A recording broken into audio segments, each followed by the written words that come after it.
headed to Capitol Hill. Judge Amy Coney Barrett, a Catholic mother of 7, meets with senators as her nomination process to the Supreme Court heats up. Road to the White House. The first presidential debate is scheduled for tonight. We have the latest from Cleveland. Criticizing the deal. Secretary of State Mike Pompeo speaks out against the Vatican's agreement with China and will not meet Pope Francis today. And mounting allegations. A closer look at the resignation of Cardinal Angelo Becciu as troubling details emerge. On EWTN News Nightly for Tuesday, September 29th, 2020.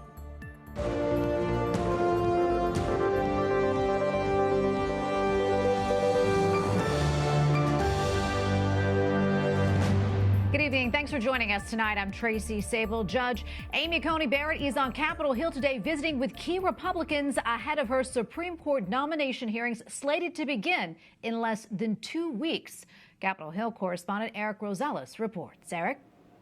Well, Tracy, security was definitely tight up here on Capitol Hill as Judge Amy Coney Barrett had the first meetings with senators, all of them Republicans so far, who are eager to see the confirmation process get started. And it all began today with her arrival with Vice President Mike Pence by her side.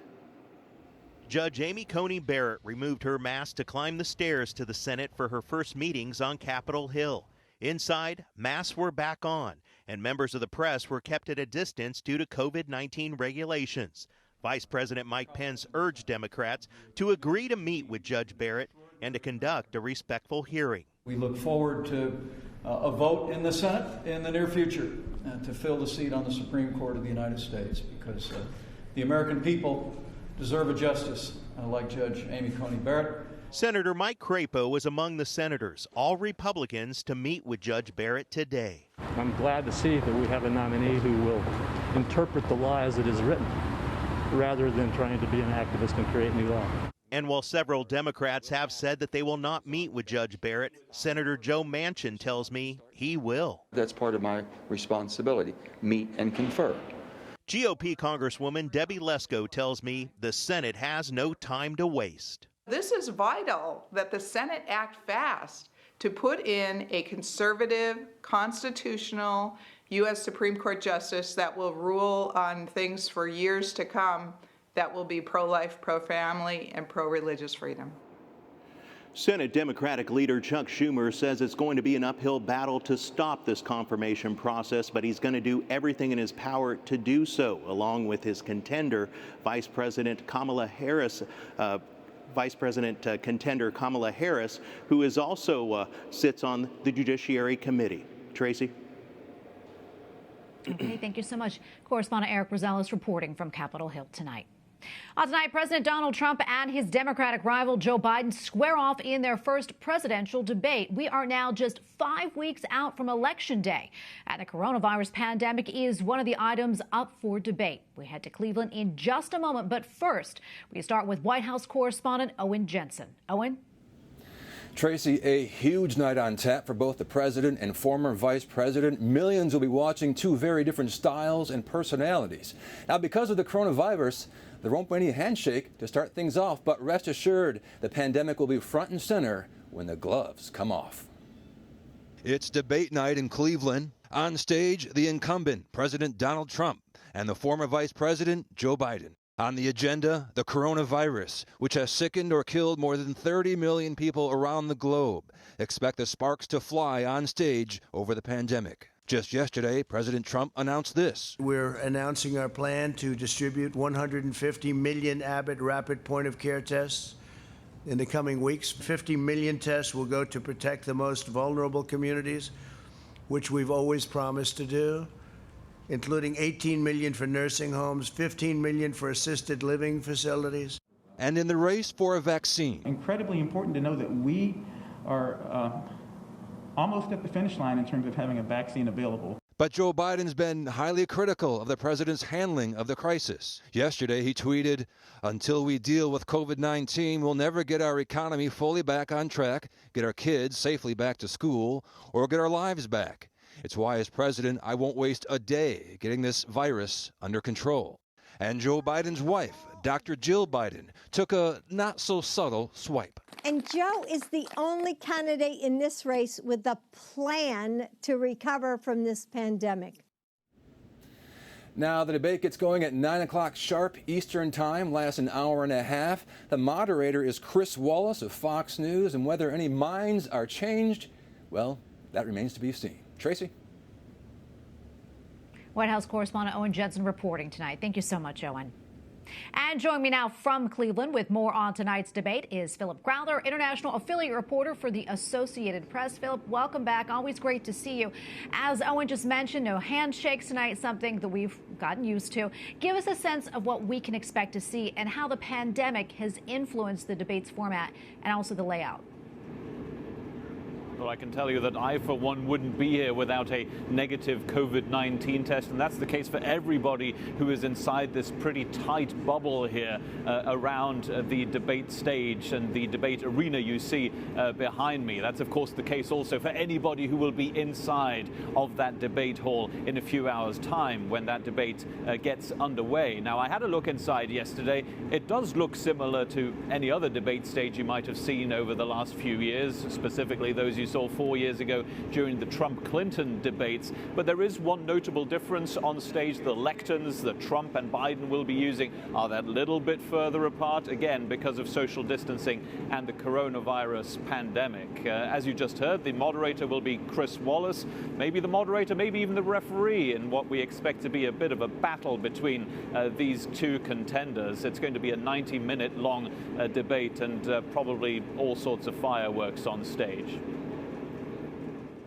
Philip, in addition to the coronavirus, what are some of the other topics that will be covered in the debate? Well, here is one that wasn't actually part of the planned topics. We got 4 of those beforehand, and that is, of course, those are, of course, the revelations from the New York Times over the weekend. The fact that the U.S. president paid almost nothing in federal income tax during 2 years, $750 in 2016 and 2017, even less in other years. Of course, that is going to be brought up. In fact, the president's team think that that is going to be the first topic of discussion on stage here in a few hours' time. Now, the former Vice President Joe Biden, of course, has many ways of attacking Donald Trump on that front. Will he call him somebody who is, in fact, not a billionaire, as stated many times, of course? Will former Vice President Biden talk about Donald Trump as somebody, a president who is using his own government's system to pay as little tax as possible? Or indeed, will he talk about him as somebody paying less tax than most of his supporters? All sorts of attack lines there possible for Joe Biden. Of course, it's not going to be the only subject matter on stage, but it might make things really dirty indeed. We do expect a bit of a battle between the two, with some personal attacks maybe also from Donald Trump against Joe Biden, as we've heard in the past. You mentioned the coronavirus as one of the big topics. Here's another one. Protests against racial injustice will undoubtedly come up. Of course, also a general economic downturn in the United States. There is no escaping a discussion on that either. Well, tonight's presidential debate is the first of 3, giving President Trump and Democratic nominee Joe Biden a chance to address each other, finally face to face, and we will all be watching this. Philip, what will you be keeping an eye out for tonight? I'll tell you what, something that the president has essentially told us to take an eye on is the demeanor of the former vice president. He has been criticized so many times by the president for his lack of mental and physical capacities on stage, that a lot of people will be watching Joe Biden to see if he can come up with a stable performance, if you will. Now, there's a reason why there are questions about his performances on stage. They weren't always good during the Democratic debates, the many Democratic debates that we've seen over the last year or so. Now, here's another thing that's worth looking at. Who's going to be doing the fact-checking on stage? Joe Biden, the former vice president, has said that he was going to be a fact-checker on stage, but that might be a little bit too much for him to do. Will Chris Wallace, the moderator, do that? We'll have to wait and see what exactly happens on stage. And one last thing I'd mention for you is take a look back at the debates from 2016 between Donald Trump and Hillary Clinton. Remember this one thing. All 3 debates were considered to have been won essentially by Hillary Clinton, giving her a further advantage to become president. Of course, none of that happened in the end. In other words, what I'm trying to tell you, if you see a clear winner here tonight, that doesn't mean necessarily that that will open up the way to the presidency. Okay, we shall see. Thank you so much, Philip. Philip Crowther, international affiliate reporter for the Associated Press. Thank you so much. Kentucky's Attorney General acknowledges that he never asked the grand jury to consider homicide charges against police in the killing of Breonna Taylor. An anonymous grand juror has requested all recorded grand jury proceedings be released to the public. My client wants to make sure the truth gets out. My client wants to make sure that anything that happened in there becomes something of public knowledge to the extent it's legally allowed to. The juror's attorney says this is an issue of public trust. Kentucky Attorney General Daniel Cameron said the grand jury is meant to be a secretive body, but public interest in this case won't allow that to happen. Cameron says recordings of the grand jury proceedings will be released tomorrow. The United Nations Security Council is holding emergency meetings behind closed doors today as fighting between Armenia and Azerbaijan continues for a third day. Video from the Azerbaijani army shows artillery firing on Armenian positions. Both sides are accusing each other of attacks on their territory. The danger is that fighting could draw Russia into the conflict on the side of Armenia and Turkey, which is an ally of Azerbaijan. Protesters in Israel held a demonstration on a main road in Jerusalem on Saturday. They demanded the resignation of Prime Minister Benjamin Netanyahu. He is facing corruption charges, and protesters are angry at the government's handling of the coronavirus pandemic. U.S. Secretary of State Mike Pompeo is visiting the Vatican this week and will be discussing human rights abuses in China. He will also urge Vatican officials to speak out about religious persecution in China. However, Secretary Pompeo will not meet with Pope Francis because it is too close to the November presidential election. Pope Francis has appointed a new prosecutor in the case against Cardinal Angelo Becciu. He resigned last week from his position at the Vatican. The news comes amid mounting allegations against the cardinal. Since 2018, he had been the head of the Holy See's department that considers causes for sainthood. Prior to that, he worked in the Vatican Secretariat of State. The claims against him appear to stem from his time in that capacity. Joining us now is Edward Penton, Rome correspondent for EWTN's National Catholic Register. Ed, welcome back. Always great to see you. So what are the new developments regarding Cardinal Becciu's resignation? Well, there are reports, Tracy, of a possible trial of Cardinal Becciu and 6 other people involved in this well-known now London property deal. The Vatican hasn't confirmed it. I've asked them for confirmation. They don't say whether that's going to happen or not. But it does seem possible. And there was an appointment yesterday of a new prosecutor for the Vatican, so that there are now 3 of them, which has fueled the possibility, or at least the rumours, that there could well be an internal Vatican trial for these 7 people. Yeah, and it seems that some of the allegations date back from the Cardinal's time in Africa and also involve some members of his family. What else can you tell us about that? Yes, well, Cardinal Becciu was Apostolic Nuncio to Angola from 2001 to 2009. But after he left Angola, he was appointed Sostituto, Deputy Secretary of State here in the Vatican. But after he left, he was looking at possibly investing 250 million euros into an oil platform in Angola. That money would have come from the off-the-record books under the Secretariat of State.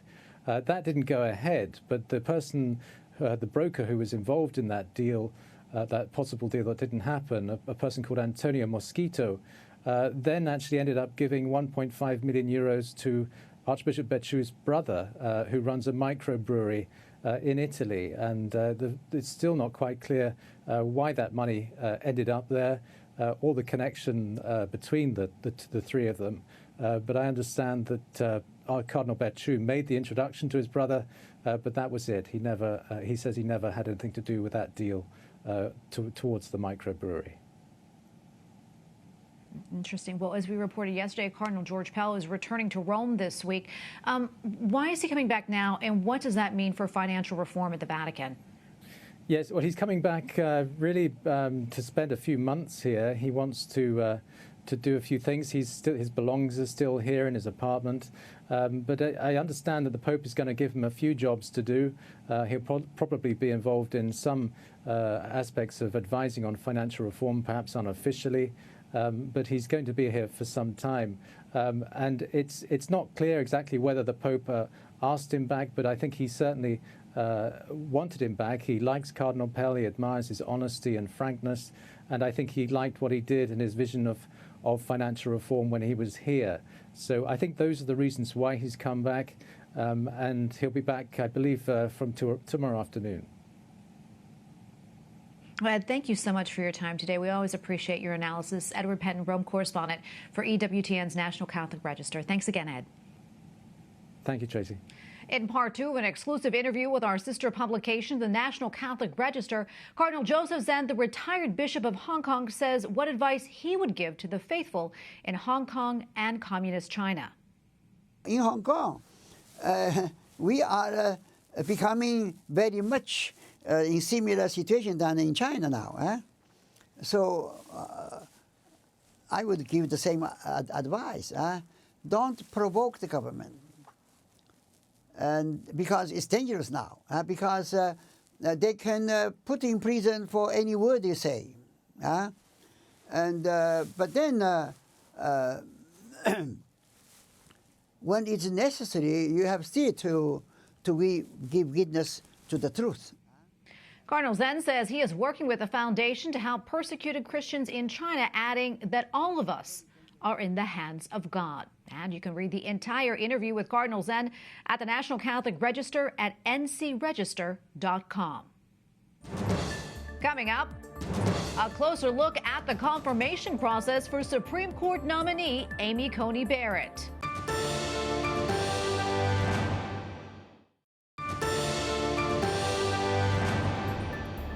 Judicial Crisis Network is launching its third ad today in what it calls, quote, an all-out effort to confirm Judge Amy Coney Barrett to the Supreme Court. In a statement about the campaign, JCN President Carrie Severino writes, quote, Democrats and their allies are already launching vicious attacks against Judge Barrett's faith and family, picking up where Senators Feinstein and Durbin left off. This anti-religious bigotry is shameless and an attack on every person of faith willing to serve in public office. Stop the bigotry. Carrie Severino joins me now on Skype. Carrie, welcome back. Good to see you.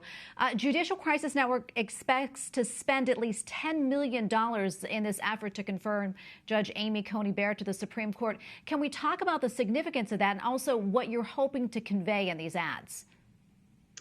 Yeah, when in a world where we know that the left is going to be absolutely doing everything they can, as Senator Schumer said, nothing's off the table to try to stop this nomination. And when we know liberal groups have pledged at least $10 million, we thought we need to be there to counter that because as the ad talks about, some of these attacks are un-American, are really ugly, and are even unconstitutional in the case of attacking her religious faith.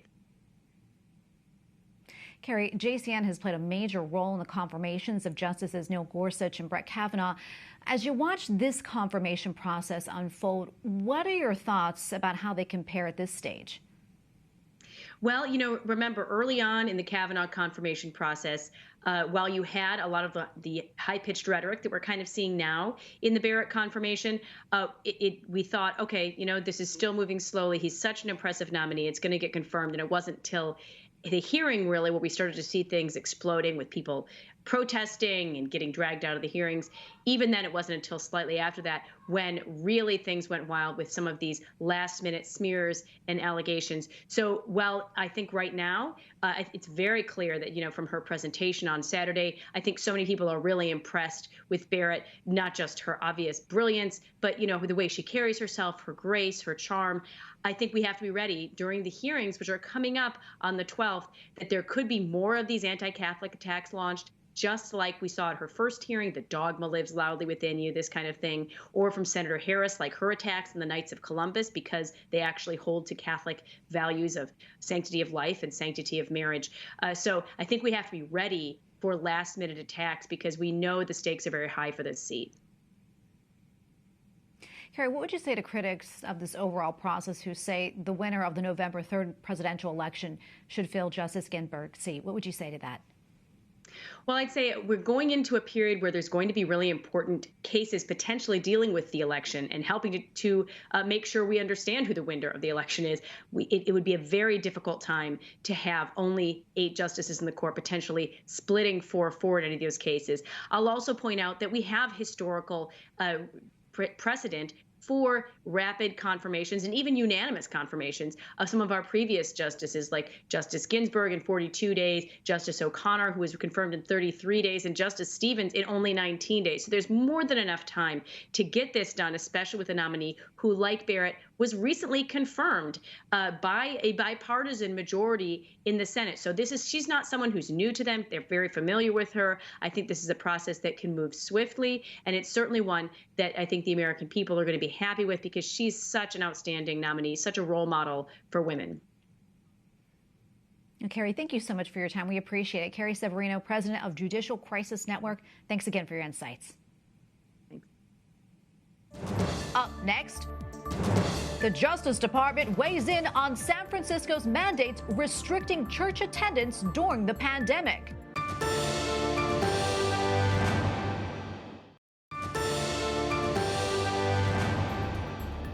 The United States Department of Justice says San Francisco's restrictions on houses of worship during the coronavirus pandemic are, quote, draconian. In a letter sent to the city's mayor last week, the Department of Justice also said a rule allowing only one person in a house of worship at a time is, quote, wholly at odds with the nation's traditional understanding of religious liberty and may violate the First Amendment to the Constitution.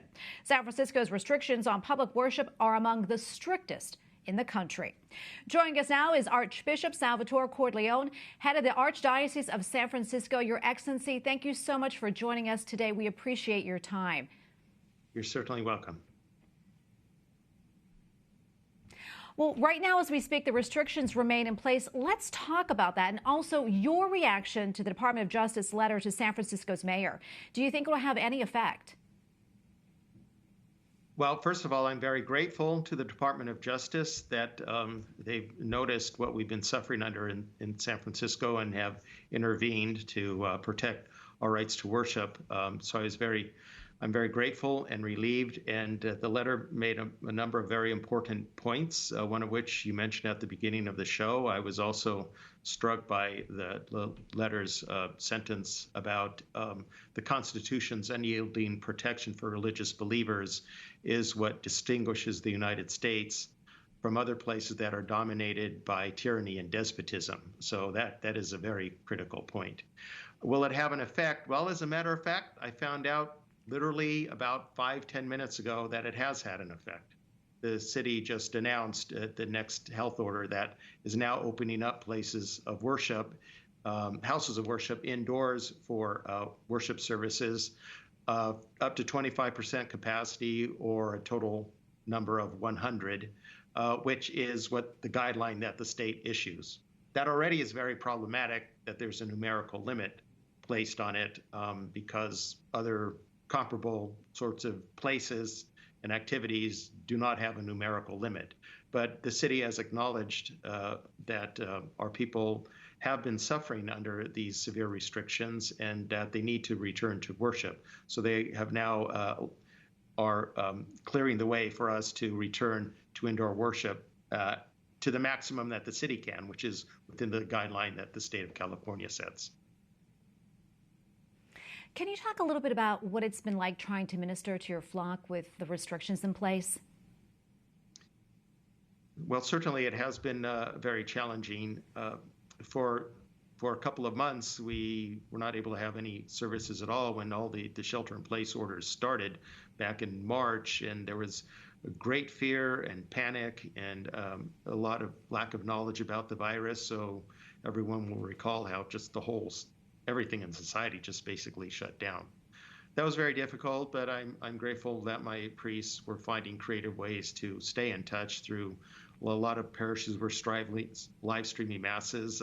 We did that from the cathedral. I celebrated Mass every day and a live stream Mass every day throughout Lent and the Easter season as a way of trying to keep in touch with my people. when things started opening up, they still kept pretty severe restrictions on religious services. So then it started becoming very frustrating. First, we have 3 counties in the Archdiocese, but San Francisco has been the most restrictive. For about 2 months, they were allowing only outdoor with a limit of 12 people outdoors. So we started having multiple masses on our Cathedral Plaza, which is very large. We were having 12 masses at 12 each.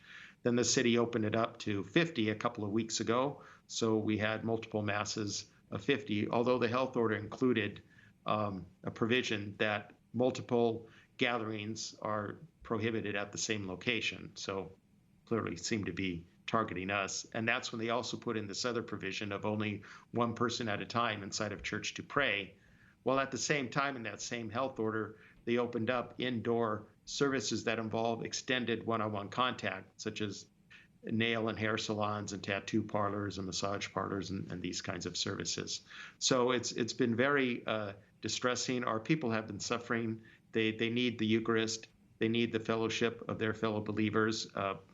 Other faith traditions are happy continuing live streaming, doing it virtually, but as the Sacramental Church, and I'm in touch with the Orthodox communities in San Francisco as well, and they're suffering the same fate. We're Sacramental churches. You can't live stream the Eucharist. It has to be in person. So I'm grateful that the city authorities have acknowledged this and are allowing us to return without any impeding us from returning to indoor worship in accordance with these sound safety guidelines. Yeah, it certainly is good news, and we thank you so much for joining us today and speaking with us. We really appreciate it. Archbishop Salvatore Corleone, head of the Archdiocese of San Francisco, thank you so much, Your Excellency. You're welcome, and thank you. And we thank you for watching tonight. For the entire EWTN News Nightly team, I'm Tracy Sable. Good night, and God bless.